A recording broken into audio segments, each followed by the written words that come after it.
Thank you for coming this morning to hear about Silver Tiger. We're from Halifax. We don't get out this way very much, so we're real happy to be here to tell you what we do and how we do it. Look, we have a simple philosophy of how we operate our businesses. We've been in Mexico 27 years. We've built 3 big mines. We've sold 2 to majors. All projects ended up that way.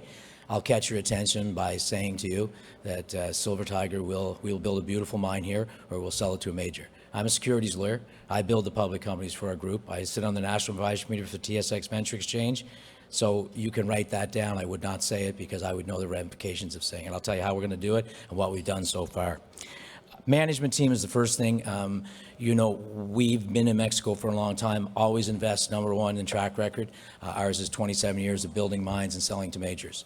You can go do your homework on that in 10 minutes. I can't get into it. It's in our slide deck. We love this asset. It's in Sonora. We've built mines in Chihuahua, in Durango, but we really like operating in Sonora. With all going on in Mexico, we think it's the best jurisdiction at this time, the further north you go. Second thing you need, and you only have it if you have that team with track record, is you need the project. This is our newest one, El Tigre. Why did we buy it?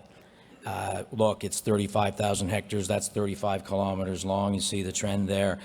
We drive to site. The royalty is still intact. There's no ejido. I can go on and on. We own it 100%. But why we bought it was this old El Tigre mine. There's no new discovery in Mexico. I saw them referring to Silvercrest. Eric's 95 kilometers to the south of us. We find all of our assets out and around the head frames, both Spanish or American mines, full stop. And this was a beauty American. Our team went to see it. It was owned by a public company that I bought, delisted, and took the asset a while back using my skill set. 100 million silver equivalent ounces come out of that mine from 1908 to 1929. The cutoff grade was 1.2 kilos. The average grade was 2.5 kilos.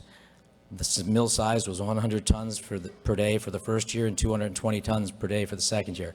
We did no more due diligence.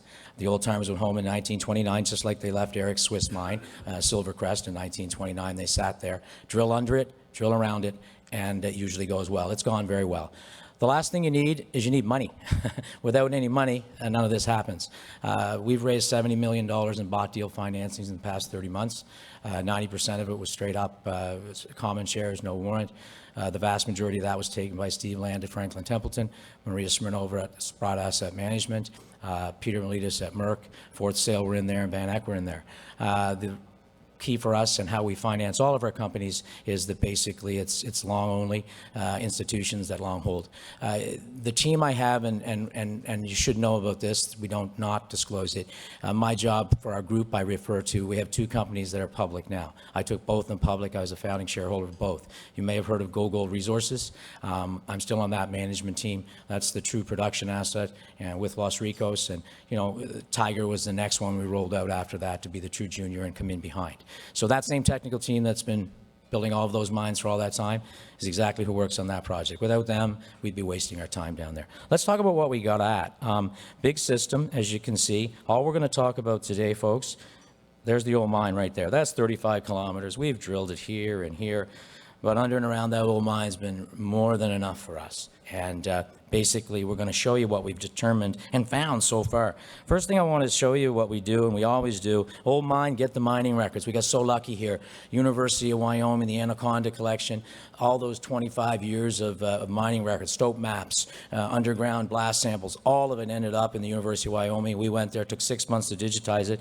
There's the old mine. You can see it there. When the old timers went 15 levels. Took 50 million silver equivalent ounces right there at 2.5 kilos. So we said they were developing this way, as you can see, and developing here. Boy, that's going to be a target. Has it turned out to be a target? You know, I can remember saying we thought that may become 50 million silver equivalent ounces like the old timers. When we said that a year and a half ago, we said, oh, well, that's a big statement. We're getting closer to that, and I'll show you why we think that now with some of the discoveries we've made. We have to go fast, so let's go back and look at really what this system has become. We've identified 4 types of mineralization. We knew we had 2. The first one, the epithermal vein. It's just an epithermal system in Mexico. It's cookie cutter. We call it flowering epithermal. They're always usually the same. That's what Eric has at Silvercrest. Unlimited, 1, 2, 3 meters, and we have the same across the whole trend, 1, 2, 3, 10. We've drilled as much as 85 kilos in those veins. That's hard mining. You always want to start with the open pit. 70% of all precious metals mined in Mexico is open pit today. So we have a beautiful open pit at surface. We got a 43-101. We banged that off first when we got there. It's about 1 million ounces, almost a gram, 2-to-1 strip. We'll get to that later because we're in exploration mode, but we know that's there. And it's all gold that disseminates outside that beautiful epithermal vein at surface, across most of the property when it comes to surface. That's Mexico mining. Open pit, go underground for up to 1 kilometer. We had some other really good surprises in the last 2 years. I really want to get to the last one that came out this week because both of them surprised us. We started drilling in last year and we started hitting wide blowout zones at about 150 meters throughout the entire project. We've drilled this over 5 or 6 kilometers of the project now. I'll show you some of that. We had no idea what it was. We'd never seen it in our 30 years. It was a shale horizon that really is about 30, 40 meters thick across the project. You can get into our presentation and see it. We started drilling stuff that was 10, 15, 20 meters, 1, 2 kilos outside the quartz vein, where those precious metals just basically, blasted out during the events, and very, very exciting. So that was the third discovery we put on the books. And then this one came along this week. I'm going to show you some of that. This was not expected. We drilled underneath, and this is all underneath that north end of the mine where the old-timers never mined. We drilled into a massive sulfide zone. Shouldn't use the word massive, a sulfide zone. I'll show you some of the first holes that come out of that and what it looks like. So to put it in perspective where we are right now, this is that long section. There's the old-timers took 50 million silver equivalent ounces. So all our exploration's been targeting here. There's that shale zone I talked about. Look, we've got unlimited, basically, drill holes through quartz veins.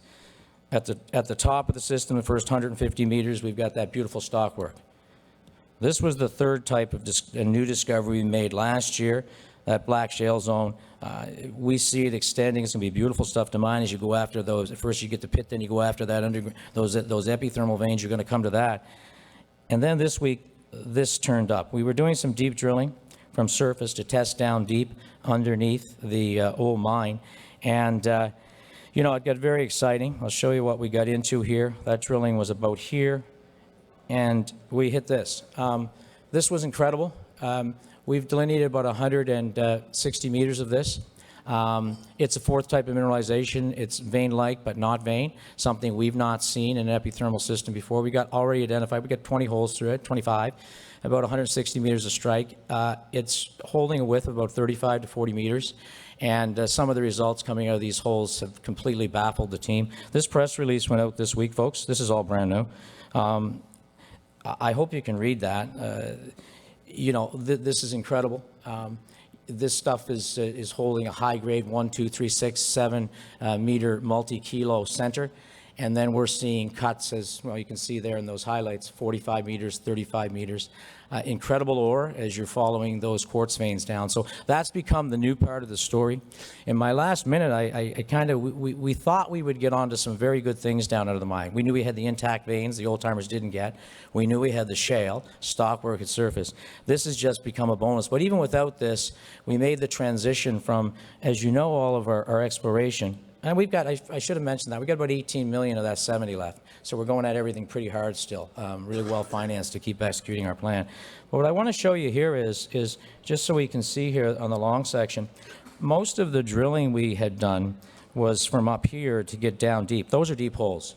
So what we did is we started underground development probably May, June, because we really thought we were going to get into a target here. What we wanted to do was stand here at level 7 in the old mine and start to drill this brand new target from underground with 2 or 3 drills. I mean, you know how that's going to go for nailing that resource and, cutting that thing apart surgically with the drill bit. So we get at that. I'll show you. That's gone very well. So right now we're about 500 meters in the old mine. We made a decision in November. What we had to do was really slash that a little bit bigger. So probably the next month or so, all that surface drilling will transition to underground. Here's what the underground looks like. I do want to have you look at that. When we first got in there, the mine was in beautiful shape, and remember we had all the underground records. It looked like that. So we walked right into the SUI pretty well with that development, cleaned it up. We used Cominvi, Agnica uses them, Eric uses them at Cheese Paw. I was there in November, and we didn't like that opening. So basically, you can see what the old timers had put in this thing. It was really 9 by 9. You can see the size of it here.